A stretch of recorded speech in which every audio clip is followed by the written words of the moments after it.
Hi, Kurt Repenchuk with National Parks Traveler. We're here today at Golden Spike National Historical Park. Why? Well, when I was growing up, a young boy, I started playing with Lionel trains. I slowly moved up to HO trains, and the last model trains I had were N-gauge. I figured I had to come out here at Golden Spike during Steam Week, which runs between Christmas and New Year's every year, to see the Jupiter at work coming out here with all this steam. So we're out here today. We're going to show you how they prepare this engine for the steam presentation. We're going to get into the engine house with the engineer and take a tour of the Jupiter. Come up here to meet the engineer, Cole Chisholm, who's going to show us around the Jupiter locomotive. So Cole, why don't you lead us up into the locomotive and we'll have a conversation up there. Sounds good. So Cole, we're in this Jupiter locomotive. I mean, this isn't the original one. Correct.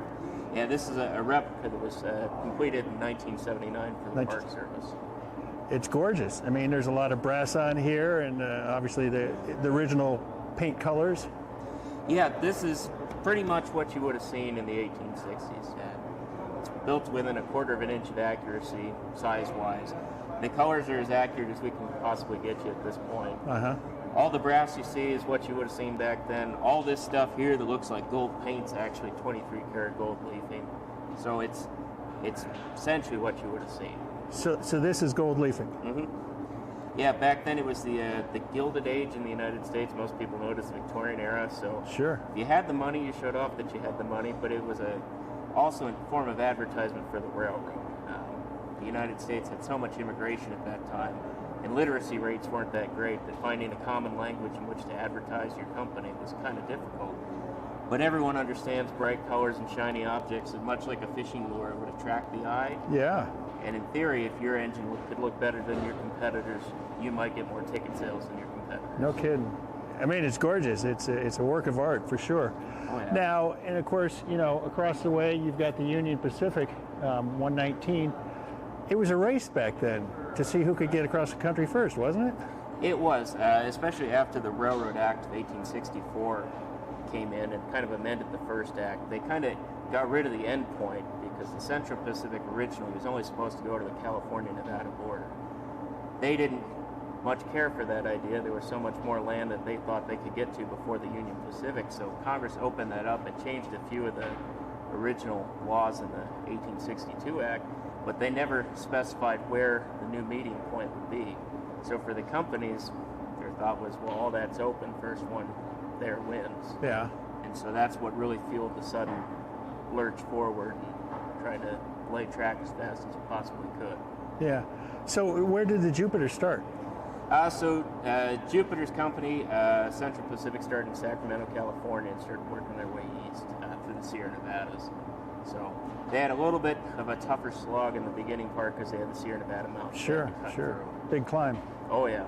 And, you know, a good day of progress is 8 inches a day through the Granite Mountains. So it took them quite a while to break through. On top of getting some of the worst snowstorms the Sierra Nevadas had ever seen up to that point, they were constantly digging out of snow so they could continue to build the grade for their line. Yeah. And where did the Union Pacific start? Union Pacific started in Omaha, Nebraska. So okay. They had a lot easier climb up to the Rockies, a lot of flat grade. So. Yeah.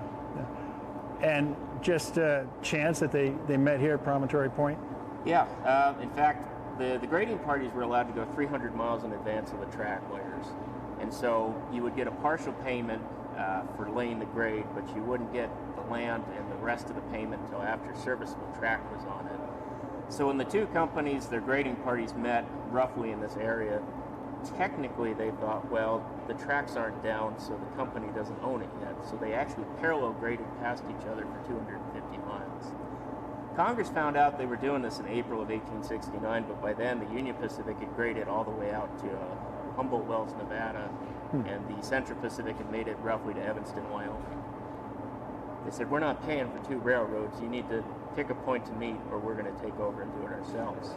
So the two companies got together in Washington and they figured that this point here was equidistant from where the track layers were, because the track layers were still 60 miles apart. This just happened to be the middle point. So the two companies then kind of adjusted their grades to meet each other here at this point, and that's why we're located out the middle of the promontory. Yeah.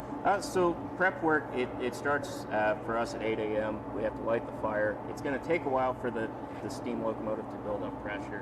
Where we've run the day before, it only takes us about an hour and a half to an hour and 45 minutes to get her back up to operating pressure of about 140 pounds. Then we can take her out of the shop. But in the meantime, it's going to take a while to build up that pressure, so you're constantly checking the fire. But then also, this machine has a lot of moving parts that have to be lubricated and oiled. So you'll probably see some of the firemen around today that are going around oiling all those points to make sure they're lubricated, so when we pull out of here, everything moves nice and smooth. And you have to do that every day? Every day.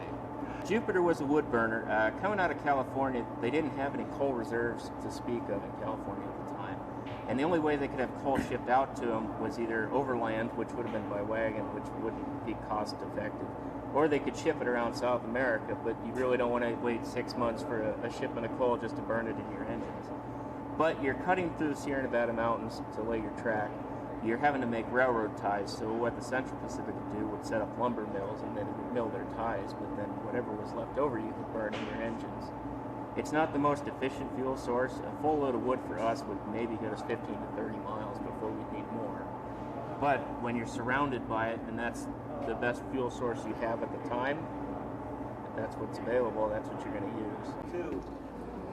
Okay, so we're up here in the cab with the firebox, and you've got a load of wood here. Now, they would have more wood back in the day when they're actually laying track to keep this guy going? Yeah, where this is the last day of our Steam Fest, we tried to guesstimate about how much wood we'd burn through today.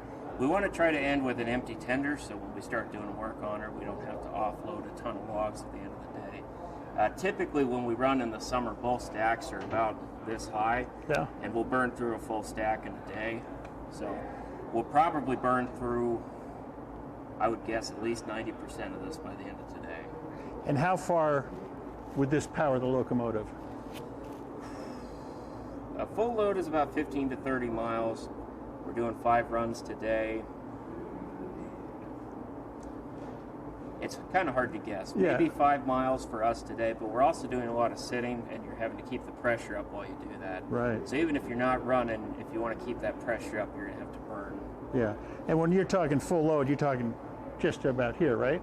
Oh, full load, we're talking from the floor just about up to the roof of the cab, going from about this point back in the day.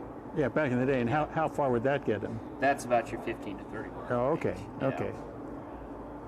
Interesting. Yeah. And the engine, kind of small space in there. Yeah, not a lot of room, just enough to get the job done.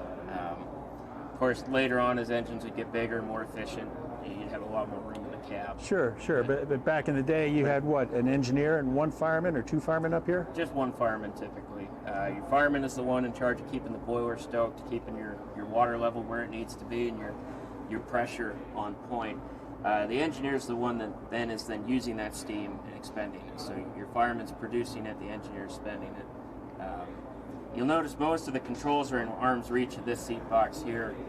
The engineer sits over here. That's why most of the levers can be reached from there. Sure. Your fireman doesn't have too much in the way of things to do on this side, but he's usually not in the seat all the time because he's constantly feeding that fire.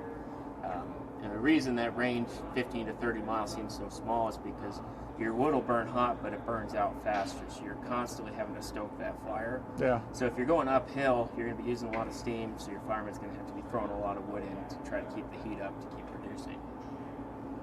So can you show us how he throws that wood in there? Yeah. So you just come in here, open your firebox door,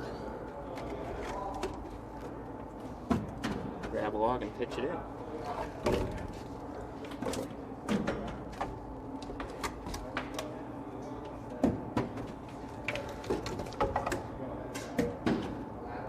So how big is that firebox?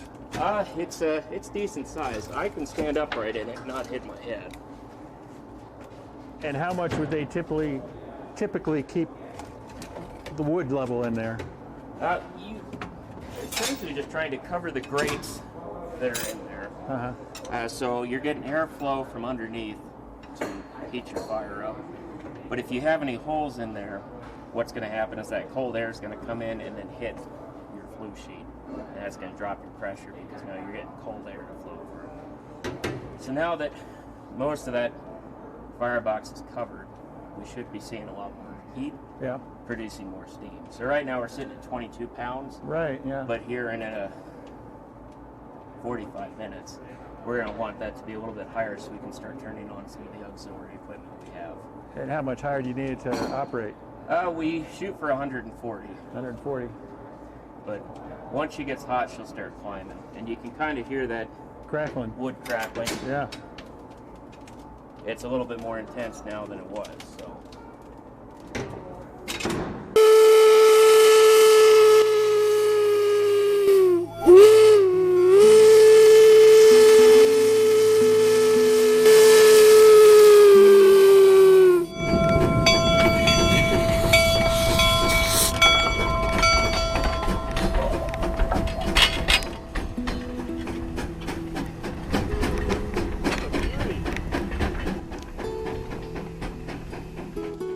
Uh, 119 was finished later, but got into service faster because they could ship it out by rail and get it there, where Jupiter had to be shipped by ship. So it took her 6 months from New York to California. So she may have been finished first, but she didn't get into service till afterwards. Yeah. Now, does the 119 have a cab as big as Jupiter? Yeah, it's just off. Yeah, so the cab's sitting over there for now. We've sanded it down. We're going to restain it, refinish it. But there's a few other things we're working on too. The running board that would be right here is what the cab sits on. And we had to do some repair work to that. Yeah. So before we can put the cab back on, we have to finish the running board, which is sitting over here. And once we get this one done, then we got to take the other one off. So it's almost like a giant puzzle every year that you got to make sure you put it back together in the right order and get the things ready to go back on in the right order. Otherwise, you have a whole bunch of stuff piling up in the shop. Now, not sure what you call that piece. You got a little picture up there. Is that symbolic of anything? Yeah, so the original 119 had murals like these. There's 2 on this sand dome, and then there's 2 on the back of the tender. The gentleman you see here is Johnny Appleseed, and there's photographs of that mural, so we knew what to put back up there. And the murals on the back of the tender, the one on this side, is Patterson Falls in Patterson, New Jersey. Oh, really? And Rogers Locomotive Works, who was the manufacturer of the original 119, was based in Patterson, New Jersey. So there's the mural there. And then the mural on the far side looks like the Tetons or the Rocky Mountains or some western mountain range. So we have photographs of those murals as well. The thought was that if the Patterson Falls represented the east and the Rocky Mountains the west, Johnny Appleseed is an eastern figure representing, sowing the seeds of civilization as he goes west. The other mural must have been a western figure, and I say that because we don't know who was on the other side. All the photographs we have from that side of the engine, somebody's standing out on the running board right in front of it. Oh. So it's a best guess, but there's a lot of western figures you can pick from. Lewis and Clark, Kit Carson, Daniel Boone. Jim Bridger.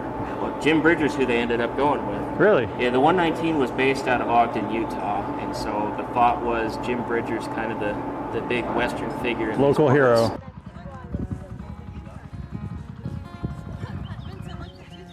You don't want to get burned. You might shift to your left. Yes, sir.